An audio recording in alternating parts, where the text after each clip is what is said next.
My name is Tiling from PSP. I think graffiti is parang male-dominant thing. So, I use tags, like using gay lingo to send the message sa mga tao. Kasi parang I want to be the link for a certain group of minority.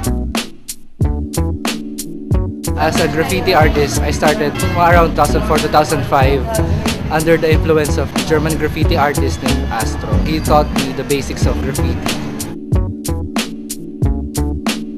Graffiti is concentrated more on mga spray cans at saka calligraphy.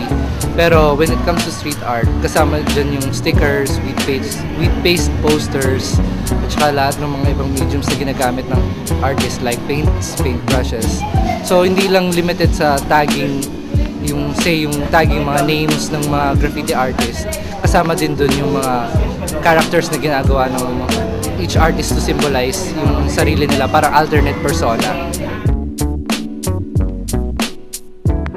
Filipinos take it to themselves. Parang kuning wrong with the system, with the government. Parang they take it, use it as their own voice, as a medium. Yung parang they want to change the system through art. Yung street art ngayon sa Philippines, I would say nag-grow siya talaga. Parang very drastic yung growth niya. Before, konti lang yung nakaka-appreciate. Pero ngayon, mas widely accepted na siya. Kino-consider na siya as contemporary art forms ngayon. Given a few years more, lalaki pa yung influence ng street art.